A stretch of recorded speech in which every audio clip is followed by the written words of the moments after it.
Today's episode of This Week in Startups is brought to you by LinkedIn. A business is only as strong as its people, and every hire matters. Go to linkedin.com/twist and get a $50 credit towards your first job post.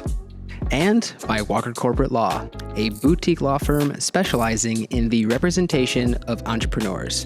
Visit them at walkercorporatelaw.com.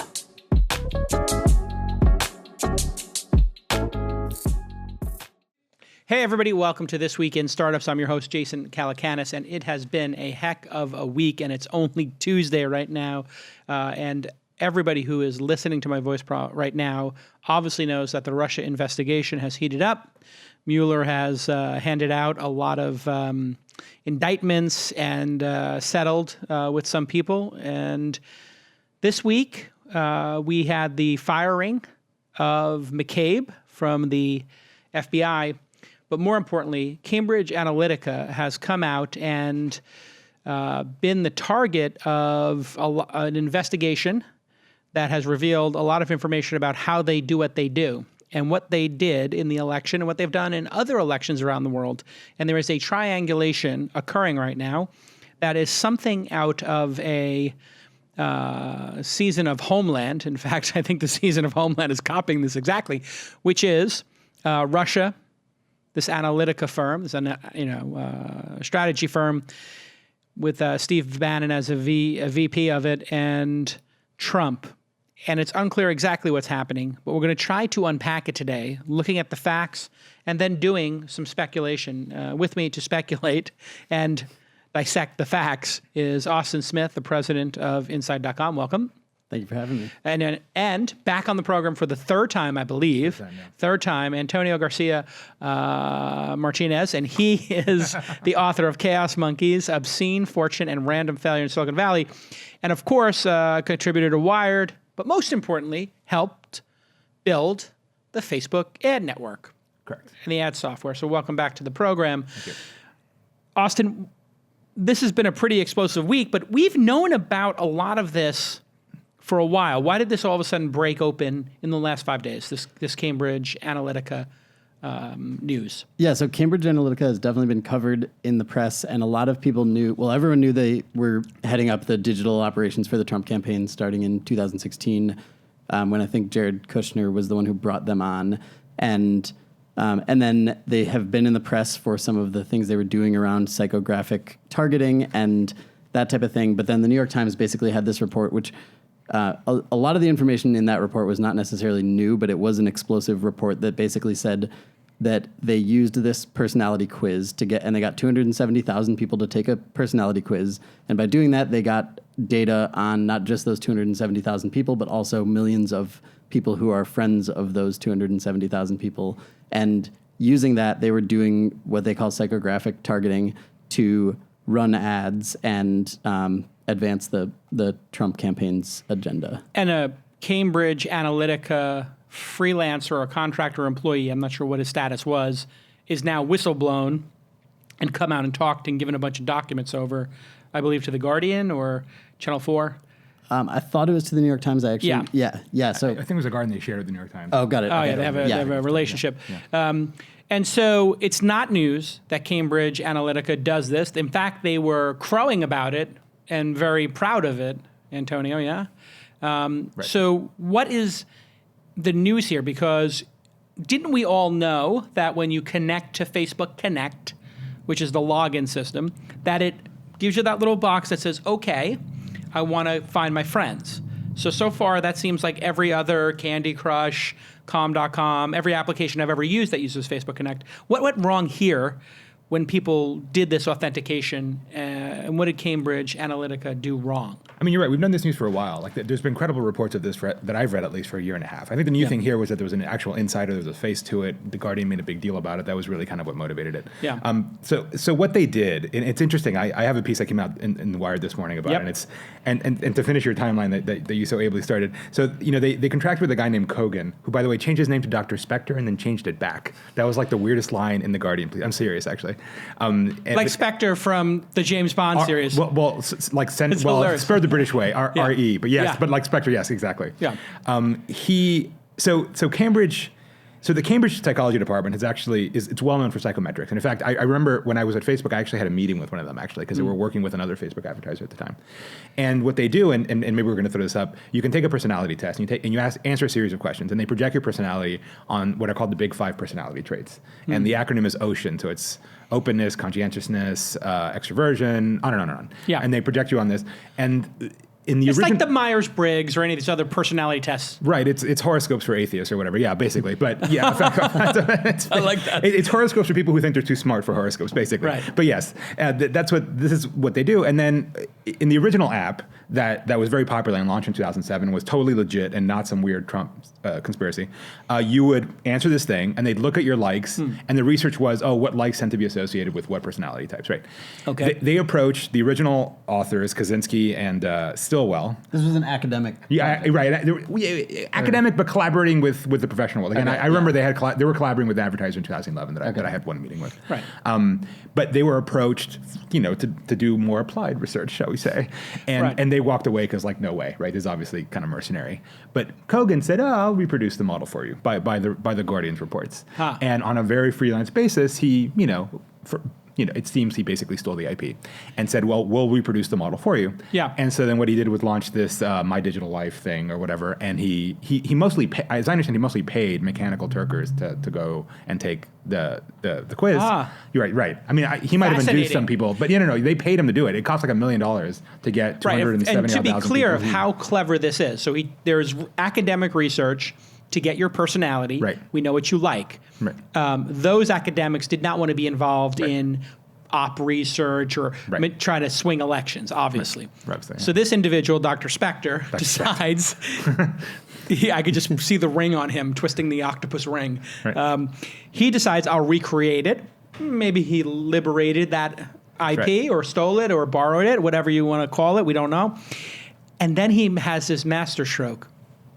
I'll go on to Mechanical Turk, Amazon's item by item to task list, where you can pay people to do something. And for people who don't know what this is, it's a very clever service where you can pay people for a hit, which is just a little task. Right. And the task might be, tell me about this photo and keyword this photo. And you see an orange, you say orange, fruit, and delicious or something. And then you all put orange and fruit and some other adjective or whatever. And it just takes the ones that are similar and ranks them higher. And then all of a sudden, that's how you train an algorithm. In this case, he didn't do it to train an algorithm or test the software.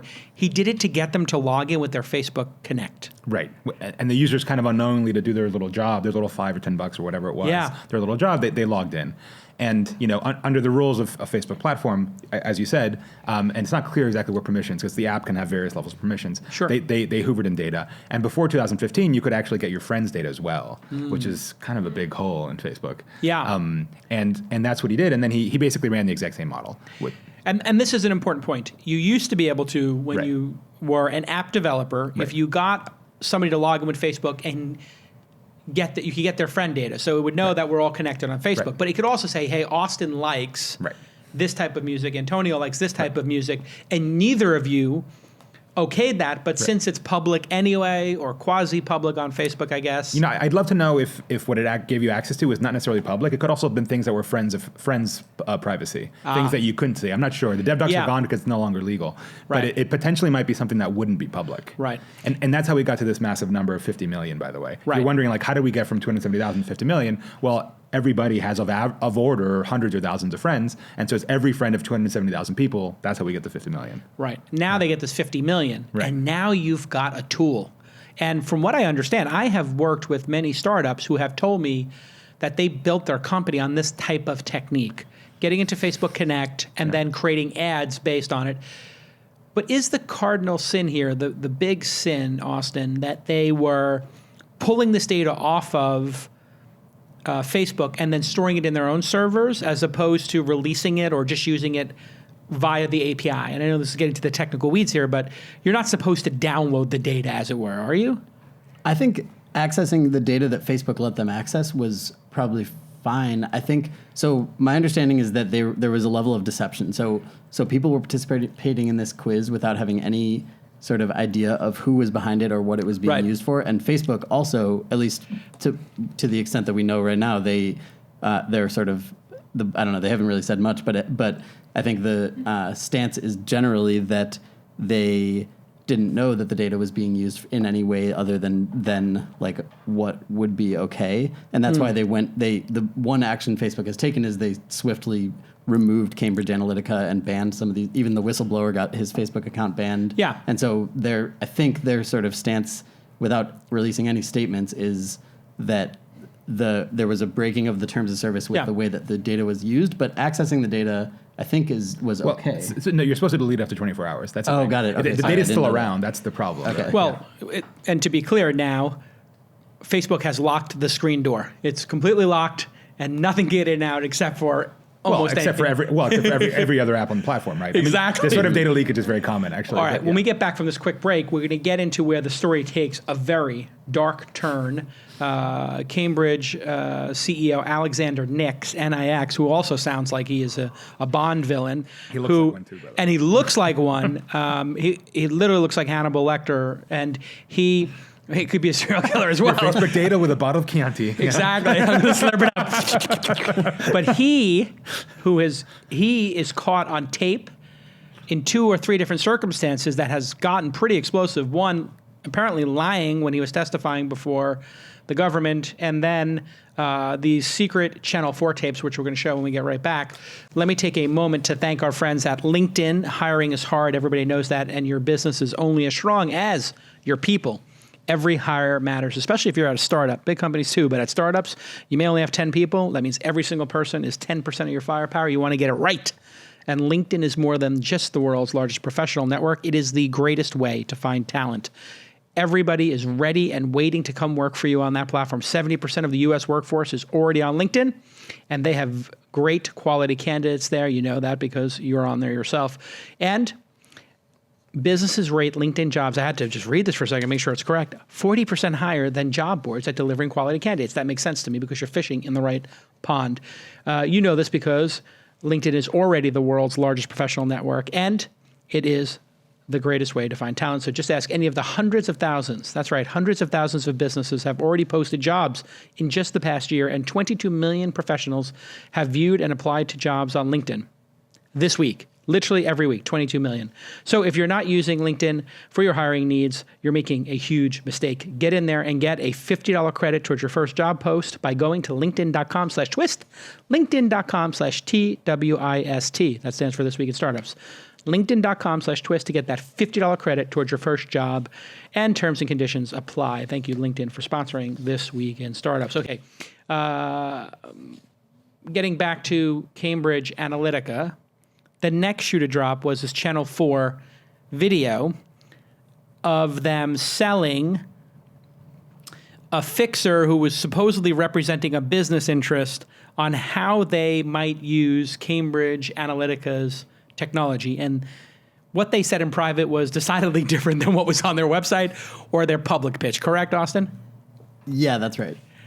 Take us through what they were actually pitching in these hidden camera sessions. I mean, it's a video of him coming up with these ideas of like hiring an actress to seduce a politician, and perhaps a prostitute is what we're talking about here as well. Yeah, I mean, and then videotaping the whole thing or offering bribes, and I mean, none of that stuff is it's not new, and it's interesting to me because if their whole thing is that they've built this like amazing psychographic data system, then why are they resorting to like these like weird thuggish tactics of just like it's not anything new, but it's still illegal. Oh yeah, it's unethical, yeah, and insane, especially for a company that just claims, because they came out today in a second video and claimed in that video that they got Trump in office. Mm-hmm. So this is a kind of a big problem, I think, for Trump, for the people who worked at Cambridge Analytica. Obviously, the CEO has now been suspended by the board. For everybody involved, this is now disastrous because what they were saying publicly and trying to keep this stiff upper lip where they said they didn't even use Facebook data, now, not only are they, I mean, if these people are willing to send in, covert prostitute, honey traps, I don't think they're going to have any problem taking Facebook's data. Breaking Facebook's terms of service. Yes. Oops. Yes. We've just murdered people with cyanide. To be clear, I don't think they claim they murdered anybody, but I think they're just short of that line. So how big of a problem is this for Facebook? Obviously, Cambridge Analytica is toast. These people are going to go to jail in all likelihood. They're going to get sanctioned. I mean, this is some nasty, dirty stuff, and there's going to be lawsuits forever. But what's Facebook's culpability here? Were they just an aggrieved party like perhaps American citizens, or did they turn a blind eye to this? Because there was a report that they were in the Cambridge Analytica offices when UK authorities arrived and they were told to stand down. It's bad timing, yeah. Which sounds really, really like a cover-up. Yeah, well... okay, look, here's my take on it. Yeah, please. This is what we have. Whenever you run an open platform with lots of user data and a Yeah. third-party developer ecosystem, you're going to have data leakage, right? I mean, look at my phone, for example, right? Yeah. I guarantee you that probably every app on this phone probably breaks Google's terms of service and misuses my data or persists it for longer than they should. Or You're on an Android phone, clearly. Yeah, I've rebelled against iOS at one point. Yeah.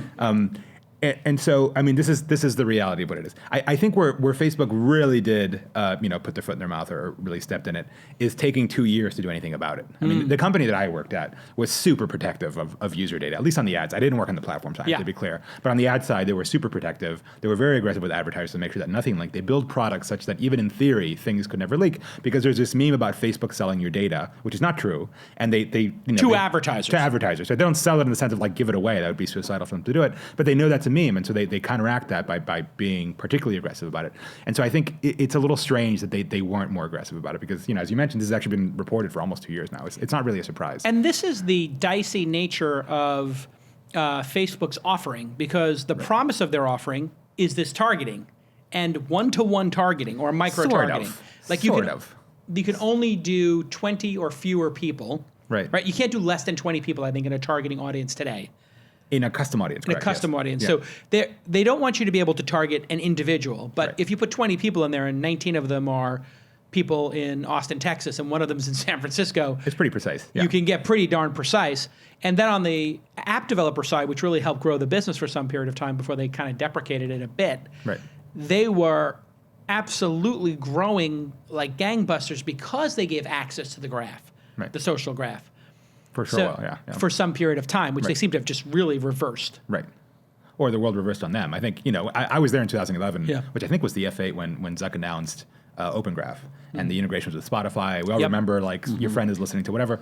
I mean, the company really, I think, not to excuse it, but I think the reason why they built such a fast and loose product is because the company bet itself on that product, not just on the user side, but on the ad side. There's a whole product now forgotten, but there was a huge thing called Sponsored Stories that was supposed to be a boostable version of every Open Graph edge that you saw.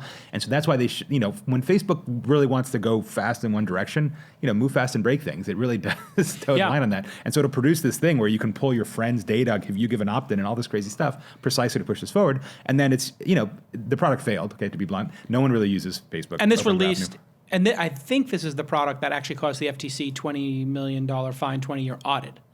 Oh, maybe. If I'm correct, yeah. I see, okay. Yeah, because they had that big audit, they had that big fine and audit, which now they're saying, hey, maybe we need to look into if they broke that. Right. Zuck and Cheryl are MIA. They're missing. It's just they're MIA. Literally, I think I saw Zuck on the milk carton when I got my coffee this morning. And in fact, Where's Mark was trending today on Twitter. And there was I guess there was a distinction that I read on. So first, it was reported there was an all hands meeting that Zuck and Sheryl Sandberg both didn't show up to. A lawyer showed up. Right, but then I saw a distinction that it was an open meeting that the whole company was invited to, but different than an all hands meeting that the whole company is expected to attend. So it was a guy with a Zuck puppet, is what it was. Yeah. Zuck says that. Was he speaking in Mandarin or was he speaking in English? But it's insane, and it's the statements have been coming from there's a guy who heads up the VR and AR department. Buzz. And he's been the one on Twitter talking about this and defending the company. Boss, B-O-S is his name, or Boz. B-O-Z? B-O-Z. Yeah, it's short for Bosworth, but yeah. But communications people, we have not heard from them. Zuckerberg has been silent. And in the middle of all of this, another shoe drops. And this is where this feels like something, it almost feels like the building's on fire. And I don't know if this is because of the press cycle or pent-up anger because of the Russian meddling. and the firing of McCabe and the firing of Comey. So I think this is like a swell that is in some part to do with the Russian investigation, some part to do with animosity towards Facebook and their poor communication with people. Obviously, people have been talking about, well, Facebook isn't good for you. It makes you depressed. It's taking up too much time. So there's been that sort of underlying anxiety from people. But when you put all this together, the CIO, decided, CSO, Chief Security Officer, who previously had worked at Yahoo and had taken a stand against some security issues there, New York Times reported, what, Austin? Do you have this one? He was found dead. No, sorry. He was found dead. In London, he was found dead of a chemical nerve agent that is only produced by Russia. Oh my God, it's getting dark. But in the meantime, Facebook stock was down yesterday, I believe, 7-8%, and today 5%, or maybe it's at 2% today. Yeah. But they've shaved $50 billion in market cap or something to that effect. This is significant. But why did the CSO? This story was very nuanced. Right, What's your take on that story? So the New York Times story basically said that Alexander Stamos is his name, and that he was stepping down, had agreed to step down over disagreements about how to handle all of the issues around Russia and fake news, essentially. Got it. He wanted to be more transparent, was what they were sort of saying. Yeah. So essentially, he wanted to be transparent and be aggressive about solving these things, and was sort of getting shut down on that. That's maybe me reading into it a little bit, but because it was a little bit vague the way it was reported, and then it was a little opaque. And the story said he was going to leave in August. Then he went on Twitter and sort of pushed back and said, I'm still in my job, but didn't really say I have no plans to leave. And the New York Times story said that he had given up responsibility to somebody else who was working on a new initiative. Right. So he kind of been given a window seat. So he had a team of 120 people, I think, last year, and he now manages a team of 3 people. And so, what's your take on this piece, Antonio? Yeah, so I think in general, one of the weirdest things as a former Facebook employee and still kind of a fan of the company is all this palace intrigue that's leaking out. A year ago, this would have been inconceivable, that the CSO was having its own little weird, telenovela drama, and that's being leaked out. And the other thing that I tweeted about, which I think is really a sign of the deep turmoil and kind of faltering morale internally, is the fact that journalists are actually finding insiders to talk to that are willing to talk, if not on the record, off the record. Right, which is, if you know Facebook at all, is super unusual. It used to be like the impenetrable company to most outsiders. And that was because everybody made so much money, and Zuck had developed loyalty with his lieutenants. That and the chip they put in your head. But no, yes. That explodes if you, but no, yes. I mean, yes, it was, I described in my book as somewhat cult-like, but and I was a believer. Yeah. Well, you believed in the mission, and you just didn't. You just didn't in leadership. And you believed in the leadership. The same thing happened at Uber. Uber was just leaking. The board meetings were on the front of the New York Times within minutes after a decision was made. And I don't know who did that. I have no idea who leaked the information from the board meeting, but before a couple of individuals were on the board, there were no leaks, and then suddenly many leaks. The interesting issue is that I'm going to leave that to anybody else to interpret. When we get back from this quick break, I want to drop what I think is the biggest piece of internal turmoil. Cheryl versus Zuck when we get back. Uh-oh. Right now, I want to just say thank you to Scott Ed Walker from the Walker Corporate Law Group. He has a boutique law firm that specializes in the representation of entrepreneurs and startups, and he is the longest-running partner on This Week in Startups. I've known Scott for almost a decade, and speaking of decades, all of their lawyers have decades of experience, 10, 20 years. No junior associates are learning on the job. They do mergers, acquisitions, they'll form your company, help you raise money, licensing agreements, terms of service, privacy policies, all that great stuff. And they do fixed fees. What that means is they don't believe in billable hours that cause massive sticker shock when you get your bill and reward inefficiency. Nope, fixed fees, they'll tell you what you're going to spend to get the task done. Call the founder right now, Scott Ed Walker, directly at 415-979-9998. 415, you all know that. That's the area code for San Francisco. and then 979-9998. 979-9998. Or you can email him, scott@walkercorporatelaw.com, scott@walkercorporatelaw.com, or visit walkercorporatelaw.com. Thanks again, Scott, for all the support. He's a true gentleman and a hard worker and very passionate about startups. Okay, in this New York Times story about Alex, the CSO, who wanted to apparently uncover more information, or reportedly, allegedly, whatever you want to, however you want to frame it, wanted to be more transparent and look into the Russian stuff more. They said in that story, and maybe can you pull it up and take a look, the phrasing was very interesting to me, that they pitted him against Cheryl. Yeah. Now this, to your point about the breaking of ranks, Antonio, to me is the most telling part. And if you could read that sentence to me when you find it, it is, this I've never seen. Cheryl is golden in that organization. Right. She is, perhaps the most respected, actually, I would not say perhaps, she is the most respected person in that company by the industry, by the press, by the media. And here we have in the New York Times, the first time I've ever seen anybody take a shot at Cheryl. Can you read what it says? Yep. Well, I'm not sure if I have this. Okay, I'm just going to read this. Yeah. Company leaders, including Mark Zuckerberg, Facebook's chief executive, and Sheryl Sandberg, the chief operating officer, have struggled to address a growing set of problems, including Russian interference on the platform, the rise of false news, and the... No, that's not it. It was another quote where in that story, they basically said that Cheryl had been resisting being more transparent. That was the key line. It was early in the story. Okay, well, let me see.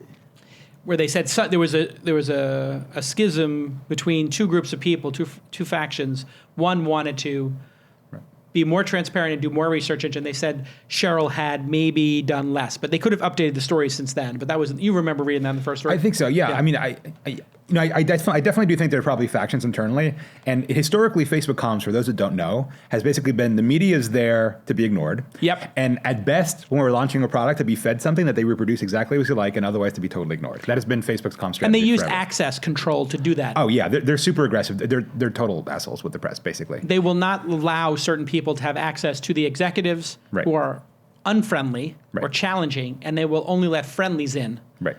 Right. So it's called access journalism. Right. You can put the journalists. You have to kiss their ass. Yeah. Yeah, you can put the journalists in their lane. Right. And essentially censor them from being too aggressive in their approach by just not giving them access. Steve Jobs was the master of this. Facebook refined the technique. But yet you've had individuals who've in some sense broken rank. I mean, you mentioned Boz, who's actually tweeting like on the run. Yeah. You've got the Rob Goldman tweet from back in the Trump thing. And Rob, I know, is a friend of mine. Right. And he took over the ad platform, and then he did that whole thing, right? What was his? There weren't that many ads. Right. And then Trump retweeted it, and then that became a whole thing. And I wrote a piece about it. He apologized about that. He apologized about that. Stamos has actually deleted a bunch of tweets. He also went out there and he said, I deleted my tweets because... Right. Because he likes, he didn't have exactly the right Facebook stock. Because I still want to vest my RSUs. Right. I mean, that is the other piece here: is what amount of RSUs were given to these individuals to close ranks here. Okay, so let's get into the rampant speculation, the most fun part of all of this, which is,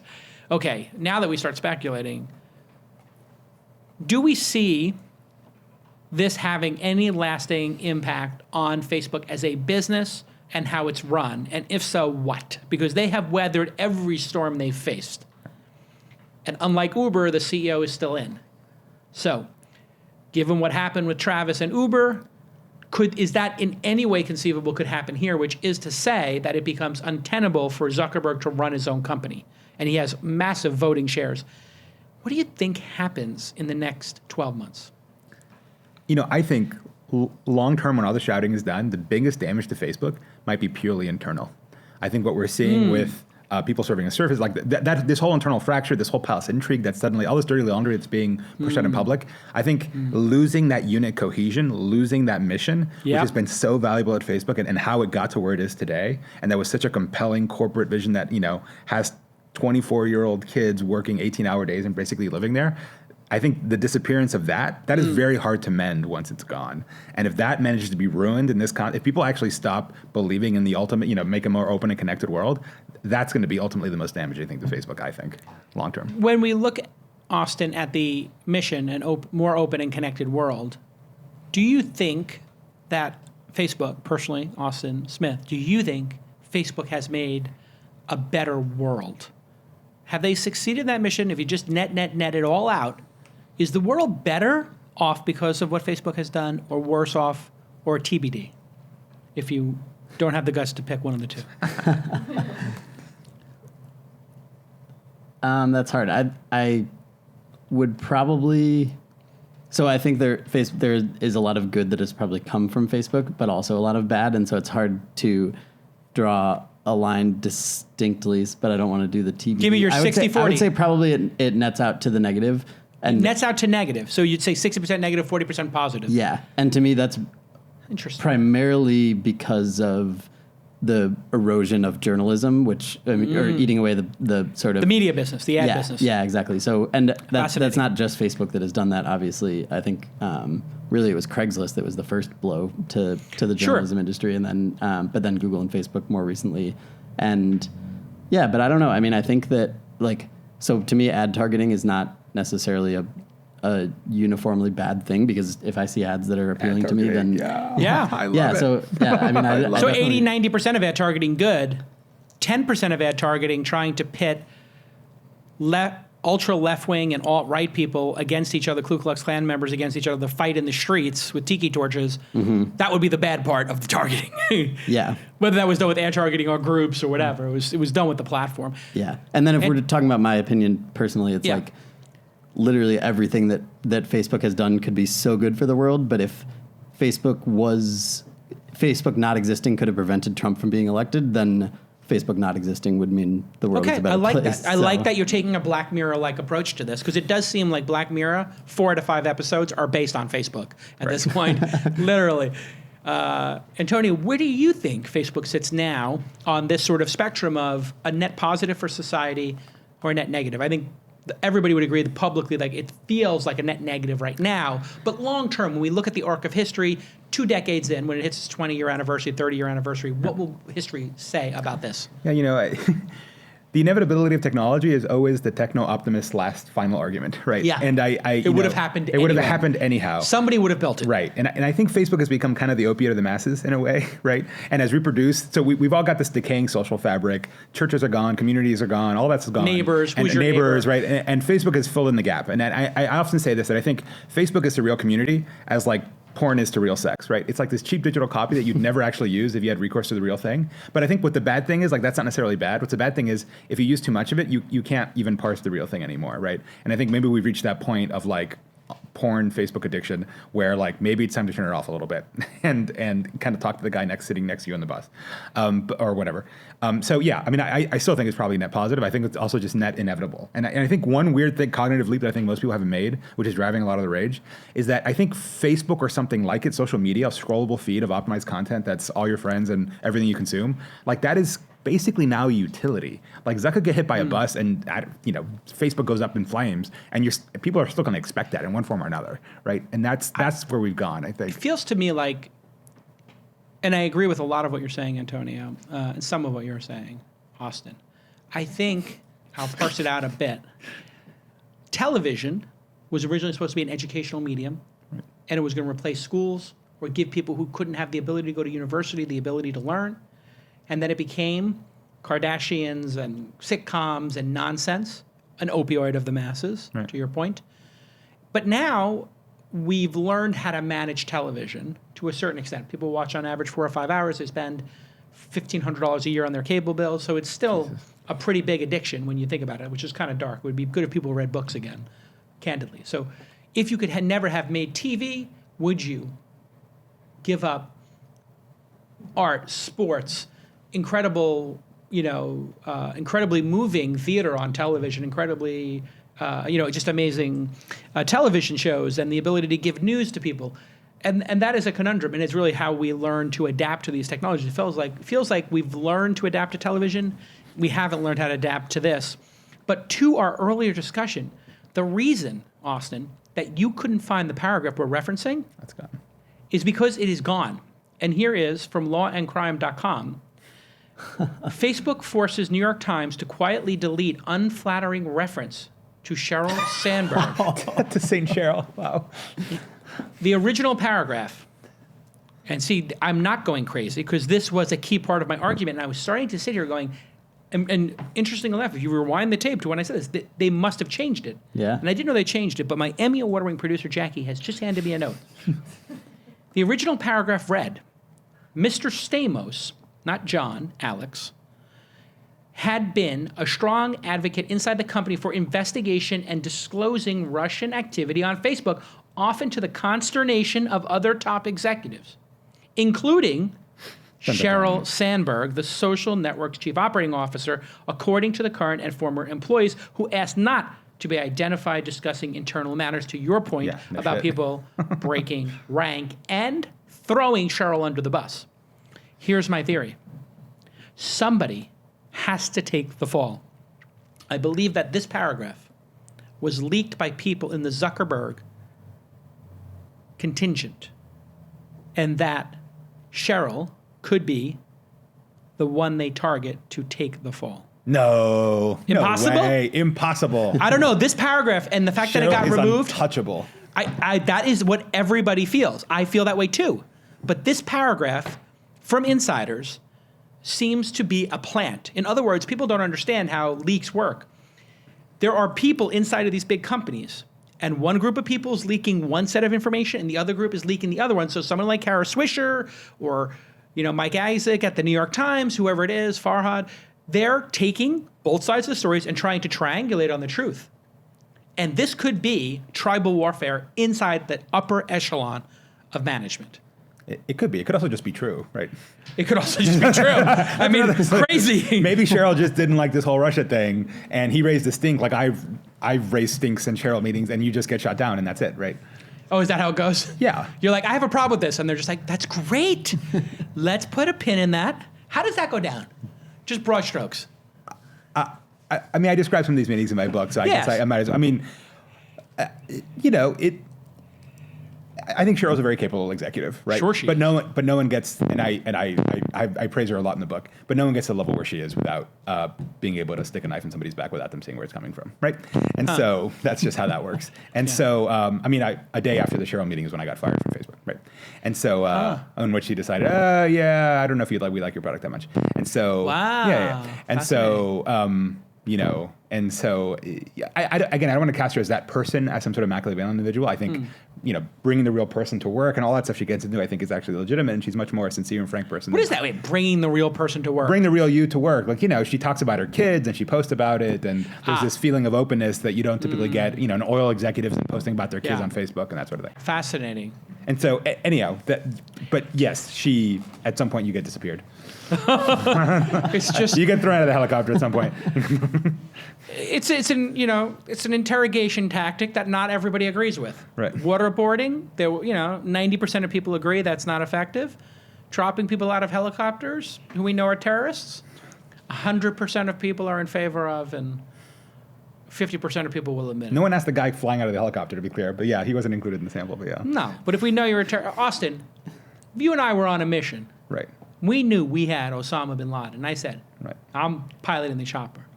I'm the general and you're the lieutenant. I say, Lieutenant Austin Smith, toss Osama bin Laden out of the helicopter. Do you stand down or do you toss him? Yeah, toss him. You toss him. Of course. Of course you toss him. And that's Antonio. Right. He's the Osama bin Laden of Facebook. Right. Thank you. Right. And if he sinks, he's a terrorist, clearly. Yeah. That's the line. He fell. He fell. If he sinks, if he drowns, he's a terrorist. If he survives that fall. If he walks on water, God saved him, and he's not a terrorist. Clearly. That's how that works. Okay. So now comes the interesting part. What will the reaction of government be? Now, I love your point, Antonio, of this is going to crack the fabric inside, the camaraderie, right. the esprit de corps. The esprit de corps, exactly. The esprit de corps. Esprit de corps. The camaraderie inside of Facebook has been ruined forever. It's cracked. It cannot be fixed. So then, here's the next piece. Does a talented young person, an overachiever, want to go work for Facebook in 2018?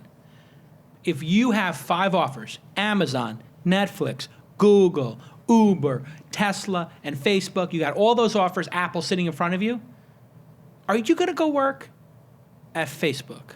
What is your thoughts, Antonio? The answer might be no. And for those who maybe aren't as in tune with how crazy Silicon Valley is, the vanity around where you work is immense. Not least of which because you're probably wearing head-to-toe company swag. Like I used to wear a little Facebook fleece. I was literally wear an Uber hat. Exactly, as a uniform. So it's part of your identity. You're joining a religion. It's this evangelical sense of purpose you have in this company. Yeah. It's not You're a just Protestant or a Catholic. Right. Whatever. And so Facebook suddenly becomes super uncool and it destroyed society and it got Trump elected and all that. Yeah, I think it would figure in people's calculations, actually. Is there a way out, Austin? What would you do? I put you in that Zuckerberg seat. What do you do? What does Austin Smith do? Take me into your thinking. I mean, I think that, well, yeah. Like you're saying, I think it's internal. So I think that that Zuckerberg has to take an approach that gets his company behind him and on the same page about what they're trying to do and what they've done wrong and how they're going to fix it. And so I don't know if I know the exact answers on what should be fixed, but I think that avoiding making statements and pushing out people who want to fix these problems and I guess just like hiding is kind of what they're doing, and I don't think that is doing them any favors. And so I think that, I don't know, I can't say what I would do if I were him, but I think that immediately some sort of I don't know if it's a memo or an all hands meeting to talk about what actually happened and to start apologizing for the things that have gone unaddressed for so much time and for like the sort of half-assed comments that they've made, and to start actually stepping up and explaining what has gone wrong and what the path is out of the woods. And that's, I think Uber is a really good example. That's a change in leadership, but the change in leadership gives you a reset. Well, yeah, but I don't think that has to be the case. But I think it was a change in tone that is like remarkably clear today, and maybe Travis couldn't have pulled that off. I don't know, but so in that case, it was a change of leadership. But it is really clear. If you lose the board, it's kind of hard to keep it together. And I don't get the sense that Zuck has lost his board. I can't exactly. imagine. Yeah, Mark Andreessen was literally texting with Zuck while he was negotiating against other board members to get his super shares and the ability to leave the company. I don't know if you remember that whole fiasco. Oh, yeah, to run for office. Yeah, to run, like he wants to be able to do that. Now, he just has it written into it, yeah. Yeah, and I don't know if that got settled or not. I think Facebook shares were up so much that it was kind of hard to prove damages. I mean, you could prove them now probably, that this unchecked power is problematic. What do you think of Austin's approach, and what do you think the approach should be? Do you think there is any chance, even 1%, that Zuck doesn't make it out? No way. That guy isn't leaving Facebook unless he's like literally dead on a gurney. Like he's never going to abandon the aquarium. If he was arrested, you would have to kill the guy. If he was arrested for a felony, drunk driving and killed somebody, would he give up the CEO slot? Yeah, I don't think he would. He'd be like I in could jail. shoot a guy on Fifth Avenue in broad daylight. These statements have been made and have proven to be true. Yeah. He could cure cancer. He could do that, and then I would just everyone would rally behind him. I don't know. I don't know what he would do. He can't possibly leave. Yeah. I don't think he could possibly leave. What about Cheryl? Do you think Cheryl's move is to get out of there now while this thing is a mess? Yeah, you're asking me to pay way above my pay grade at that organization, but. I mean, look, I think the reality is everyone's expendable at Facebook except Zuck, right? Right. And so who knows? Who knows? Is it going to get worse in your... I think so, yeah. It's going to get worse. So is it on a scale of 1 to... on a scale of 1 to 10, how much worse? I see. On a scale of like... 0 to like, Watergate? A scale from 1 to Watergate. I think it could get worse better than better. I don't know what new revelations would come out that would make it suddenly get like nuclear levels of scandal. I don't think there's that much left. What? I do. What? Well, on this program here, I shared the clip of me sort of giving my theory on this. Here's where I think this could get really dicey.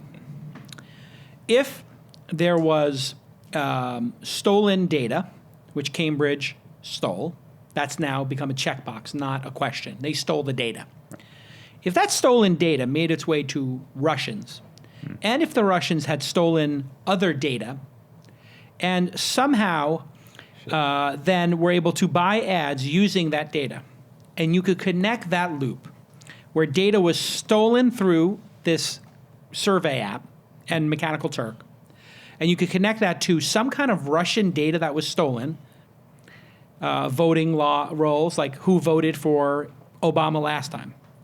And if they had, and this is the question that I have, which is, if there's a list of people who voted for Obama in a swing state, and the Russian/Cambridge Analytica were able, and the Trump administration or Trump campaign, through all these weird, crazy Manafort, Flynn, Jared Kushner, all these like shady characters, if they connected those two things, hacked roll, and they did these really disgusting Hillary Clinton, corrupt Hillary, and they targeted them to specific users who voted for Obama, this would be the scandal of the century, of the new century, for sure.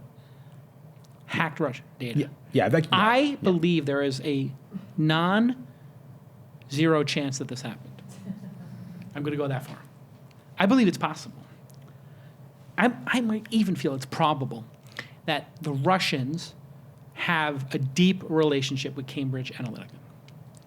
I don't think that's come out yet. Correct? No, there's a picture of their CEO with one of Putin's guys. So, other than that, other than him on vacation on a yacht with Putin's oligarch or right-hand man or woman, other than that, there's no connection. But I think there's going to be some connection between Cambridge Analytica and hacked data, and that Facebook will be anchored to it. And when that ship sinks, Facebook is going to get dragged down with it. Now, but only the Trump boat sinks as well, right? I mean, the reality is an administration that used that platform to put itself in power is not going to turn around and regulate that platform. No, right? no. This is where the obstruction charges against Trump that are being worked on, and I don't want to make this a political show, but I think those obstruction charges combined with this would lead a jury, a reasonable person, perhaps even a Republican, to believe that Trump's behavior was because he knew about this unholy trinity. Maybe. I mean, also depends what happens in 2018, right? If the Dems take the House again, the Congress is suddenly Democratic. It's a whole different product. But I can't imagine this happening in the This is a wild, wild story. We're going to do...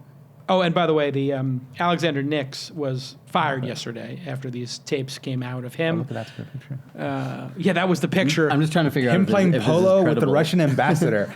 Man, this is great. Yeah, I mean, it's a pretty good tweet. My God, if you wrote a Hollywood spec strip with this, they'd say it's too crazy. We couldn't write this, You right? couldn't make this shit up. House of Cards is officially boring. Antonio and I have been working on our secret project together for a couple of months now because we kind of have a bromance going. Right. And since we had this, we started working on it, and everything we come up with, no matter how far school we get, the news breaks it. Right. And this is the problem with this current news cycle, is just breaking all science fiction. Right. Like literally, I was watching this Black Mirror, and they got a dog chasing down a woman in one of these episodes. I don't know if you saw that one. It's fantastic. I think it's like one of the most... I think it's the best one now. I think it might be my... It's why you and I have this bromance, because this was like... There was no dialogue. It was like one of the most subtle episodes. And bleak. It was black and white. It was black and white, another great thing. And it was just an unrelenting chase, which is always great for film, for cinema, as we would say, Antonio, you and I. Right. Film to you, Austin. But for cinemaphiles, this was just a beautiful one. And it's like, well, then I turn on Twitter, and Jeff Bezos is walking with a dog that is the spitting image of this. So either these people broke into Boston Dynamics and found the dog that they were working on for Bezos. And I don't know what he's going to do with that dog. The teeth are out right now. All right, let's just do a quick lightning round here before Antonio has to go. Two other, one tragic thing and one inevitable thing. First, and I think it's a more interesting discussion.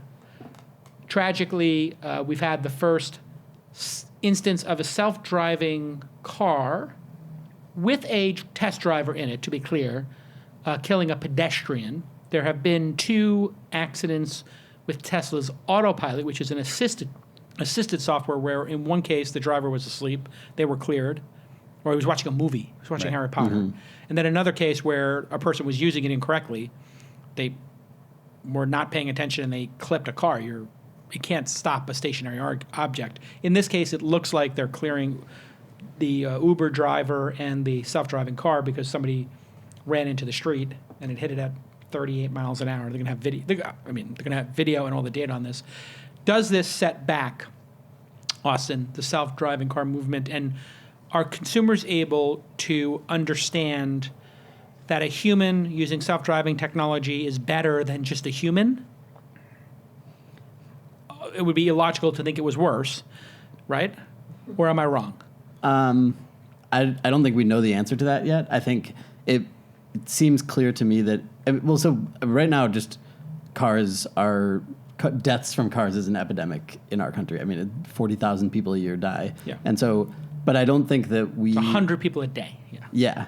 And I don't think that we'll be able to sort of, as a society, think about that in like a perfectly rational way, where like if we can take that 40,000 and have self-driving cars that kill 30,000 people a year, I don't think that the public will be on board with that. And so I think it is going to have to be probably 100 times safer. We got to go 30,000 down to 300.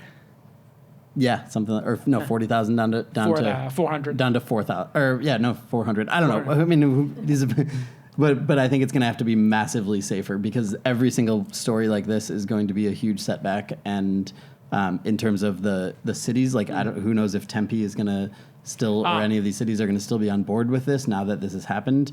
And because if you're in Austin, Texas, and seeing these self-driving cars, or San Francisco, and reading about a pedestrian who was just killed in Arizona, then you might kind of want to call your representatives and ask them to move these cars off the street. And so I think there will be huge setbacks, but that didn't happen though this time. I don't think we're seeing a huge backlash, which I thought there would be, especially since it was Uber, and Uber particularly has gone through a little bit of a backlash. I don't know. We didn't see people say take these off the road. Yeah, I mean Uber halted all of their self-driving cars, but it didn't feel like a backlash by the public. What do you think, Antonio? Do you think this is the public is ready to deal with this transitional period and they'll be resilient in doing so? I mean, I think you make a good point, right? That in some sense it has to be a lot better than a human driver to actually justify it. I mean, I think to me, I always kind of take the ridiculous like philosophy PhD approach. Like, what's the big macro issue here? I think the big issue is that people aren't ready to assign moral agency to a robot, right? That's the thing. Like in this case, it sounds like maybe the pedestrian was whatever goofing off, but there's going to be an accident in which no, the robot actually got it wrong, and it killed a human. So who's to blame? The guy in the car? Travis, the guy who designed the AI, someone's got to be put in jail, right? And there's no way to actually, what do we do? And we just don't have a legal system that actually acknowledges that. Yeah, and in this case, I think the driver is still responsible because the driver is driving and they're responsible for the control of the vehicle, even though they're letting the vehicle. Is that true? Yeah. Responsible to the extent that they would have been responsible if they were driving a regular car. Correct. So if the person jumped in front of a car that a human couldn't have stopped, then, right. Yeah. Now, they're not. I don't believe that the human in a self-driving car would be responsible for a malfunction of the self-driving system. They would be, in other words, if they slammed on the brakes when they saw, a human a half a block away run in and took over control, but if the brakes didn't work, that would not be their fault, right? If the computer didn't let them take over control, right? But they're supposed to be taking over control at any moment. That is the deal. So I do think that if they didn't take over control, they would be in trouble. That would be problematic. What about when there's no human, right? This is transitional. What about when there's no human? What do you do then? If the company's at fault, you would sue them. That would be it. There's nobody to arrest. Oh, that's an enormous criminal liability for them to assume, right? And who would you sue? The car manufacturer, the AI manufacturer, the guy running the You'd sue Uber? the person who's running the service.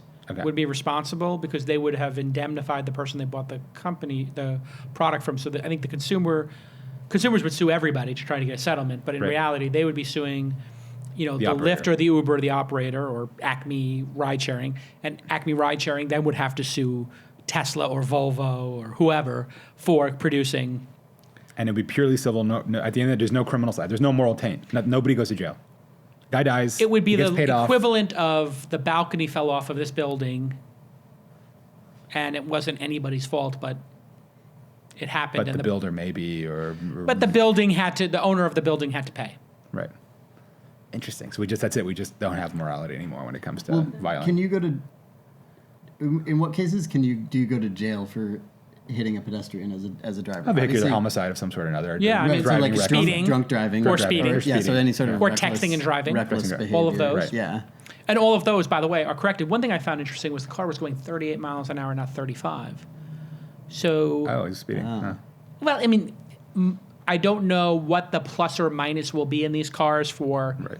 and I don't know if that's accurate. I just read one report that said that. But I wonder if these cars are allowed To break the law. to break the law by 3 miles or not, because it's going to be pretty annoying to be in an Uber or a Lyft or a Tesla that's a self-driving car, and it decides it's going to go 55 miles an hour down the 101 or 65. Will Tesla go above the speed limit on A autopilot? friend who is not me says autopilot will go on any speed you want. Remember, it's a driver assist function. It's just like Yeah. adaptive Yeah, it's cruise like- control will go right. 100. Now, with self-driving, then the issue becomes, well, if you take a self-driving vehicle, it's going to be in the right-hand lane while people whiz past it on the 405 and the 101 and the 280. On the 280, you're going to get run off the road. But in the fullness of time, you'll raise the speed limits because every car is going to be self-driving and they Yeah. can go That's 100 a miles fair an point, hour. too. Right. Yeah, at scale, no one will have any choice of the speed because it'll be like you go, Right, in the lockstep. car decides everything, and there's one lane where all the cars are going 170. And there isn't the miles an Prius in hour. the left lane doing 45. Goddamn. One of my There is everywhere else. investment theories right now is to do more investments around people's safety, and so we are. I did a tweet. I'm looking for somebody to create a camera AI learning system for pools.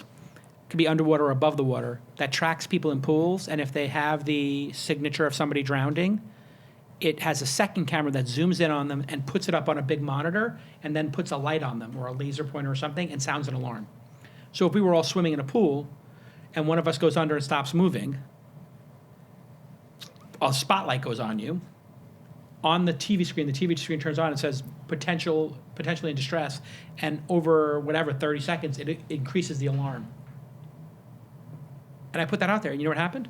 Somebody sent me a prototype. That they'd already been working on, or No. Wow. They said, I saw your tweet. 48 hours later, they took a video of people swimming, and they made the first step of machine learning of, I know what people look like when they're swimming. I just need to put somebody in the pool and have them simulate drowning. Yeah, we have to drown 3 people. This is a Black Mirror episode. yeah. Here's your Black Mirror, Antonio. This is it what we has have to to be put in our real, next so- episode. Antonio and I are writing the next season. Right. of There's no Black Mirror. training data for this. And Antonio and I basically go to a prison, and we tell the people in the prison, there's no training data. Right. But if you're going to be in prison for the rest of your life, you got the electric chair. If you agree to drown, you'll save lives. Oh, I know what we do. And we'll give your family $1 million. I know what we'll do. There's a the company Pretty dystopian. You know the company that'll freeze your brain and upload it. Yeah. That Nectome or whatever. That Yeah, fixed it yeah, demo yeah. day? Sure. So as a pre-freezing step, you just have to take one for the team. And, Yes. And drown in a pool, and then they freeze your brain. Yeah, That's it's honestly- terrifying. When they wake you up, Right. you wake up from your stasis and believe you're drowning. And we have to convince you you're not drowning. Right. But anyway, I thought that was pretty interesting. I also want to make a quick announcement here while I have you, Antonio. We are launching today, what am I calling it? The openbookchallenge.com? Open Book Challenge, yeah. Openbookchallenge.com. I just got this domain name. Here's what I'm doing. It's questionable if Facebook's a net positive for society, as we talked about. I believe that in a crisis like this, there is opportunity. And I think the opportunity is for somebody to take a second swing at the bat in making a social network that doesn't monetize through selling your data. Maybe some other model, could be cryptocurrency, could be subscriptions, could be donations, could be some less obtrusive way of making money. And so, as part of this Open Book Challenge, if you go to the domain name, Open Book Challenge, you'll see the rules. We're looking to have anybody submit a prototype.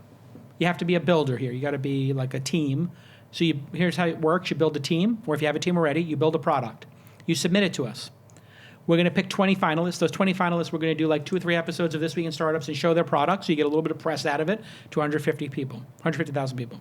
Then we're going to pick the 7 best projects to come to our incubator, and we'll give each of them a $100,000 investment on our standard incubator terms, which is industry standard, 6% for 100K, just like YC and everybody else. And we'll see if we can invest in 7 people who want to build an alternative to Facebook. Could be an alternative to Instagram. It could be for a specific group of people. It could be for a specific function. We're open-minded to it. We don't want to build the company. We don't want to run the company. We want to help creative people out there, teams of, let's say, 4 to 8 people. We want to inspire them to create a prototype. If they create a great prototype, we'll pick it based on merit. And when I say we will pick it based on merit, I mean me. And then I will cut 7 $100,000 checks to those 7 founding teams. Antonio, what do you think of this idea? Am I crazy? Wow. Bitcoin must be doing really well for you to do this. Joking. Some other investments, but... and other investments. What do you think? Is this crazy? Well, it is because but hey, if you're right. I think it's hard to willfully create like the Facebook killer. I think it's like I just, not to plug it, okay, but there's this history of Snapchat that just came out by Billy Gallagher. Actually, I reviewed it for the history of Snapchat. It's called the How Do You Turn Down $1 Billion or something, but it's the history of Snapchat basically, written by someone who I think was a frat brother in his frat and was a student. It was really good actually. I gave it a very positive review, and the idea is true. It was started by actually the guy. There's always there's 3 founders. There's always one that gets bumped, right? Yeah, of course. The one who got bumped was kind of a stoner, kind of I wouldn't say a loser, but like a stoner guy, and he just said, oh yeah, I want to send sex basically and have them disappear. That was basically how Snapchat was born. Yeah. And then Evan Spiegel just monomaniacally pursued this idea, and I think that would be hard to sort of in a systematic way kind of create that. And Facebook has a similar story. That would be my only concern, that these things tend to come out organically rather than, but hey. Or if you look at the history of Y Combinator. Right, exactly. They said, hey. That's the counter argument, yeah. Yeah, they basically said hey, if you have an idea, instead of going to work on an internship, create an idea. And in that first class was Reddit and Dropbox and eventually Airbnb and a couple of other big hits. So it is possible to inspire groups of young people or old people who are talented to build something and maybe put a carrot out there and maybe somebody races and jumps on the carrot. Austin, what do you think of this crazy idea that I've just announced, the openbookchallenge.com? I think it's going to be really hard based on the merits of a team and the idea that they have to make an informed choice on if a company is actually going to be able to take down Facebook. But I think that, I don't know, I think you'll probably get some pretty interesting social products and the sort of worst cases that maybe they turn into interesting companies that don't kill Facebook. And so I think, I don't know, I don't think it's insane, but I think that the Facebook and Snapchat and Twitter as well, those are sort of social paradigms that happened that you're saying organically, and I think that, I don't know, I would be I'm interested to see the applications that come in, but I will be impressed if there's an application that you read or I read that's wow, this is it. All they have to do is launch, and it's just going to grow the way that Facebook did. Well, but if someone has, when you say there's risk, that is my middle name. This is what I do, Austin. I take risk, okay? Never tell me the odds, all right? I made 150 investments, 6 became unicorns. That's a 1 in 25. I only have to be right 1 out of 25 times. In fact, I only have to be right 1 in 5,000. So in this case, my thesis is if one of them returns $700, it would have been worth trying. The downside is minus 700. 700,000. Yeah. The potential upside. In units of thousands, I think. That's the thing. If one of them returns $700. You said 700. It's minus 700. You dropped the last 3 zeros off for me. Funny Freudian slip, actually. Yeah, it's minus 700 for me. Yeah, $700. But if it hits, it could be as much as $700,000. Yeah. And by that, I mean 700 million. Right.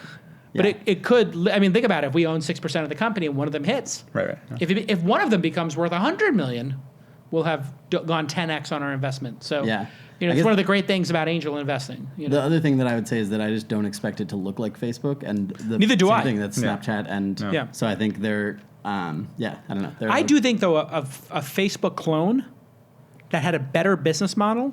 That's impossible. It's possible. People have done it, though. They have. And you know what? Here's the thing. Many people did social networks before Facebook. Mm-hmm. Friendster, 0 Degrees, 6 Degrees, Spoke, Orkut, Friendster, Orkut, High Five. I mean, there's a list on Wikipedia, but I remember these products. I was a consultant to 0 Degrees, so And then LinkedIn, of course, which I think came out a year before it. So there was a lot of people buzzing around the concept. So you never know. A great entrepreneur can come from anywhere. So if you hear my voice right now, go to openbookchallenge.com.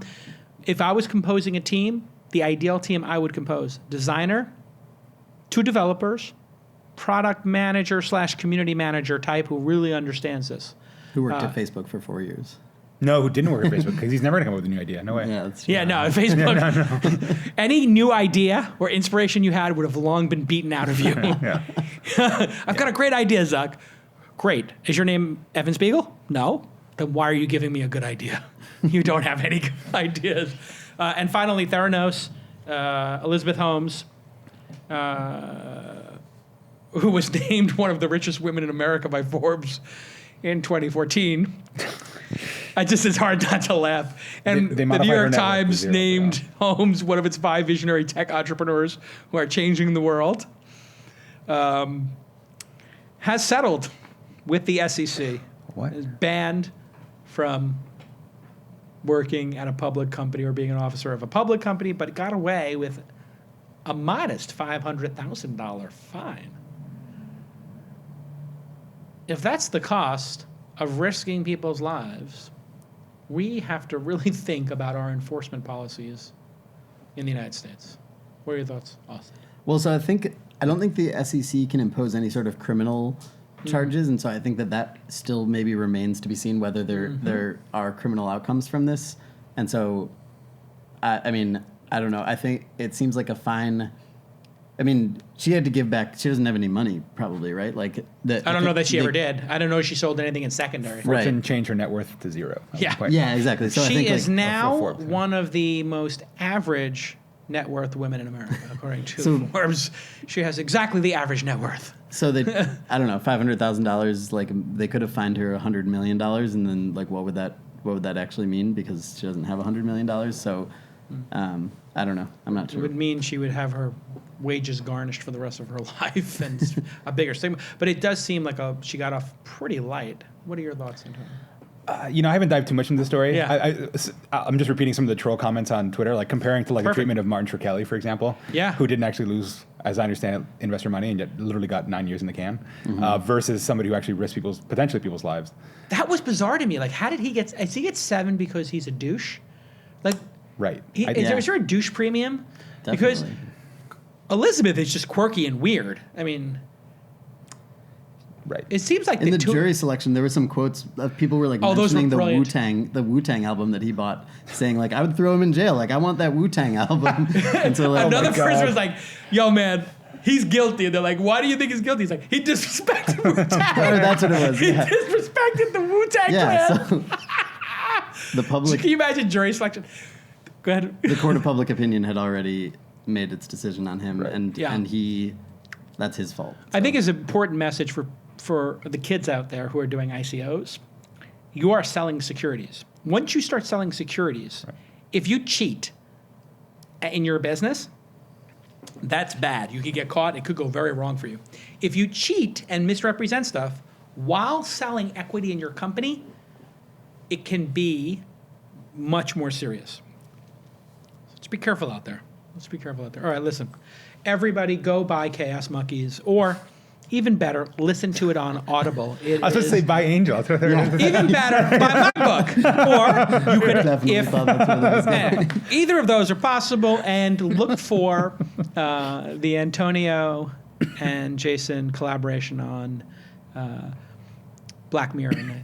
Somebody who watches this show has to know the executive producer of Black Mirror. Hit me up, jason@calacanis.com. Antonio and I will write a spec episode. I'm happy to. It'll be fun. We'll put a Google Doc together, we'll get coffee, and we'll just come up with the most insane, outlandish episode. Do a good deal of pot, decent IPA, yeah. I think That's what I was thinking, too. We could get I mean, I don't smoke pot. And I don't drink. I'll leave it at that. But anyway, we got to come up with something that's better than the pig first episode. That's and the robot. Right. That's a high bar. Did you watch the first episode with the pig? I think that was a huge mistake to lead with that episode. You think that was the best episode? No, I don't think that's the best episode. And this episode is very hard to watch. It's the most disturbing. It's horrible. Yeah. It's horrible. And the problem with making that your first episode and coming out of the gate is it may get you attention, but I know a lot of people who watched that episode, turned it off, and never watched the show again. Because like, well, these people are sick. Yeah. I don't want to watch a man being, well, I don't want to, spoiler alert, but I don't want to watch people involved with pigs. Spoiler alert. Spoiler alert. Man copulates with a pig. But yeah. Man copulates with a pig on social media. But a lot of the episodes are actually super uncomfortable, right? That's the thing. Like I actually score more with the what's it called, the falling down one, where everyone has a social credit score. Oh, that's the best one. Like to me, I almost couldn't finish watching that episode. It was just such a reminder of my life that I found that horrible. That one was that your favorite too? Well, I was gonna say the most horrifying one to me was the one where it's all the people who watch child porn that are getting the phone calls, and they're like all shut up and dance. Yeah, and they have to they're forced to fight each other, and I didn't see that one. Exposed to them. Oh, it's like so good. What season is that? I think the same season as the social credit one I just mentioned. Oh, okay. I didn't finish that season. I've been working backwards. Yeah. I did the first season. This last season, I'm working to the middle. I had to put on cartoons before going to sleep after watching that one. You might want to jump to the second. The second season, I think, is the best season. I've watched them all. The third season, I think, is jumping the shark just a little bit. But it's weird. You're watching them in reverse order because I think they're repeating the same themes again and again. Yeah. Which is getting I mean, I think that they're kind of near fiction. I consider them near fiction, which is a genre of next year, right? Not Blade Runner, Alien. We don't have spaceships going at light speed. Although I have to say, speaking of spaceships, the Star Trek one with the DNA replicator is so brilliant. You liked it that much? Really? I like that one only because of the throwback nature of it and the fact that this idea that you're creating new versions of people and that it kind of gives you this parallel existence kind of idea, and the Barbra Streisand cloning her dogs. It's it kind of plays into the Barbra Streisand cloning her dogs, which is at some point we're all going to be able to just clone ourselves and put a little version of ourselves into other places and then torture them or mess with them or unleash them on the world. Yeah, they play with that notion of a separate copy of you of a consciousness a lot, actually. Yeah. It was in White Christmas. It was in a couple of versions. Black Museum. Right, exactly, right. The Black Museum one was really interesting. Yeah. Although actually people didn't like that one. That was a polarizing one, I think. The museum. You like that one? I thought it was a little bit bloated in terms of the narrative. There was just I was gonna say it was drawn out. Vignettes, I guess, within it, and super drawn out.